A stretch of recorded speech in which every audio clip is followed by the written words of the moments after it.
Over the last few lessons, we've been taking a very basic introduction to ethics. We talked about what ethics is, we talked about the different branches and the different sub-disciplines that exist within the study of ethics.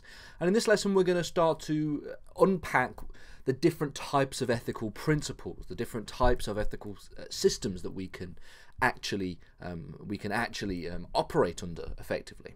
And we're going to begin by talking about the concept of moral absolutism as a branch of or a series of different ethical principles. And we're going to talk about moral absolutism for a couple of lessons. We'll talk about what moral absolutism is in this lesson, and then we'll talk about where a lot of the disagreements exist when it comes to disagreements within moral absolutists, namely looking at how moral absolutists can ground their claims when it comes to what makes something ethical or unethical. And we will touch on that again in the next lesson as well. So, as an introduction, put simply, moral absolutism is the view that moral and ethical thought can be reduced to objective absolute standards. So moral absolutism itself is a broad term for a series of different philosophical beliefs, some of which are religious in nature, we'll touch on that at the end of this lesson, and some of which are secular. The idea that morality is objective is effectively what we can use to define what moral absolutism is. When one takes the view that moral philosophy is objective, we suggest that it cannot or it does not change depending on the person or subject or the case in question, or differ from society to society or from time period to time period. Something is immoral because it is objectively the case that it is immoral. It is not subjectively the case that it is immoral. That would be moral relativism, which we're going to look at in a future lesson.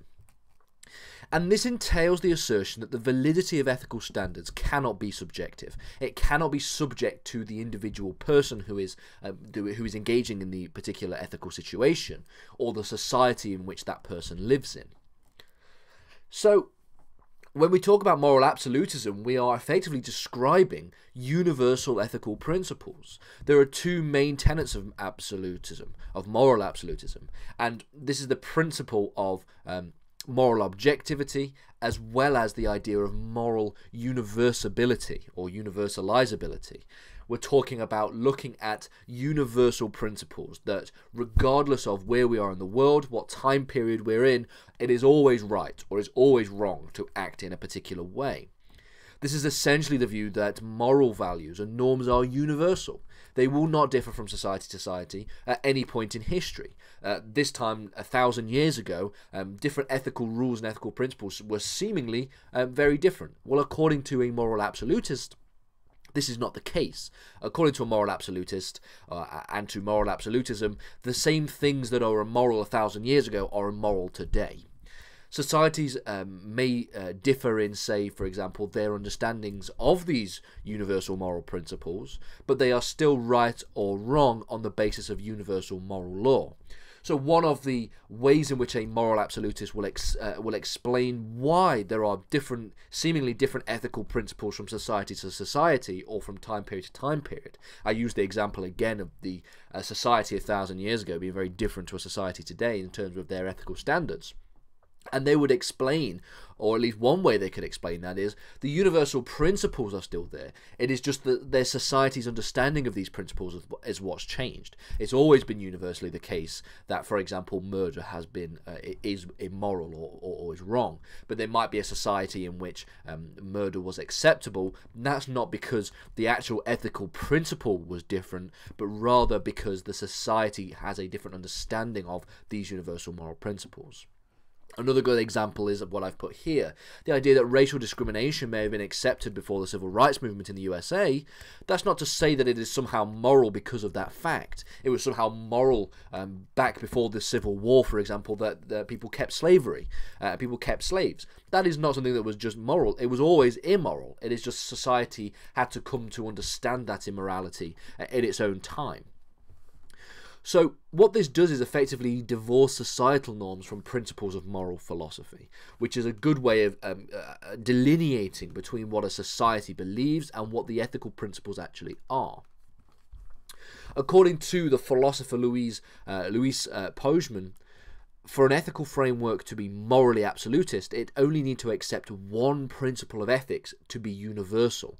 So you could have a moral absolutist ethical framework that accepts that there are lots of different subjective moral frameworks, moral principles, but as long as there is one principle of ethics that is moral and is moral universally, because of that particular, because of some universal ethical law, then it becomes a morally absolutist ethical principle.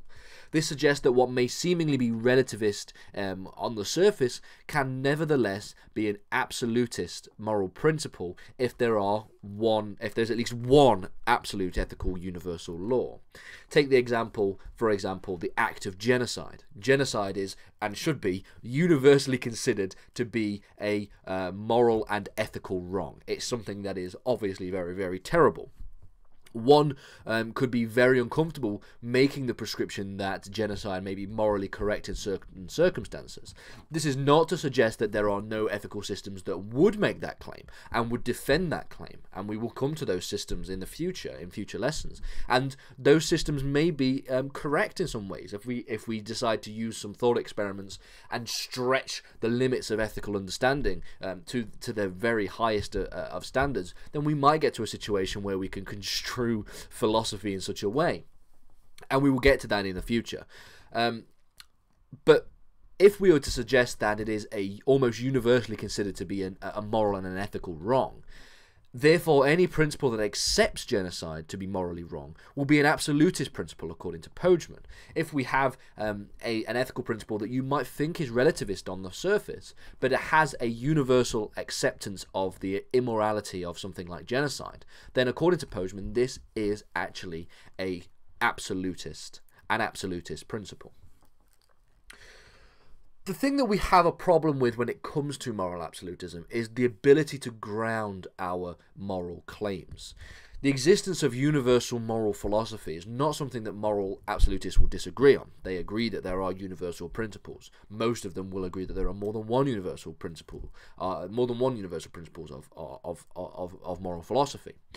What they do disagree on, though, is what do we do to ground these moral principles? How can we actually understand and explain why something is morally absolutist or morally relativist?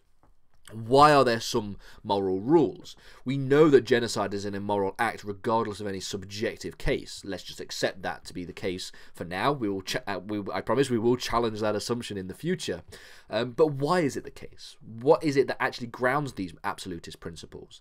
Is it because there exists some universal and fundamental system of human rights, and genocide is something that violates those rights? This is the human rights interpretation of moral absolutism. This is the ethics of human rights, effectively, and that is something that we're going to look at in the next lesson, in its own series of lessons. Could it be because of some religious reason? Because God says that that genocide is wrong, therefore it's wrong. That could be one way in which we can ground our moral claims. Now, obviously, this is where we see the significant amount of disagreement. And I guess we could begin by talking about Platonic idealism from the philosopher Plato. According to Plato, there exists a number of universal and eternal concepts known as the forms. For those who are following the Philosophy Academy, the rest of the lessons on ancient philosophy, we are going to be going through and getting to that in a future lesson. Once we've dealt with Socrates, we're going to get to looking into Plato in more detail, and we will talk about the idea of the forms and the realm of the forms when we talk about Plato's philosophy. But according to Plato, there does exist these universal and eternal concept known as the forms, and this would be developed in his writings into a theory of forms. And Plato would argue that the forms, existing in its own world or its own realm, were able to be reducible to a single ideal, this being the form of the good. So not only are there these universal and eternal concepts known as the forms, we can reduce these down to the form of the good. And he believed that all things that existed in the realm of the forms were just aspects of this form of the good. They were just representations of the form of the good. For example, beauty is just a representation of the form of the good. It is an aesthetic representation of the form of the good within the concept of aesthetics. And so the form of the good is a universal concept of goodness, in not just an ethical sense, but in a broadly philosophical sense. We can take any kind of philosophical interpretation. We could talk about justice, for example, as being part of the form of the good, and beauty as well being one, as we see here. But the form of the good is a universal ethical principle, and it is a way in which we can explain moral absolutism. In the same kind of way we can explain moral absolutism using human rights theories or using religious theories. Speaking of religious theories, in some circumstances, and in most circumstances of religion, accepting a religious ethical system is accepting a form of moral absolutism. This is because most religions teach that there is some god or gods, depending on whether we are talking about monotheism or polytheism, that these provide for a universal system of morality that can be encoded or inscribed in some kind of holy book, like the Bible, the Torah, the Quran, etc., etc. For example, in Christian ethics, we begin with the initial premise that God created the universe and that God is both omniscient, all-knowing, and omnibenevolent, all-loving, which suggests that not only, and also, since He created the universe, He is also omnipotent, He's all-powerful as well.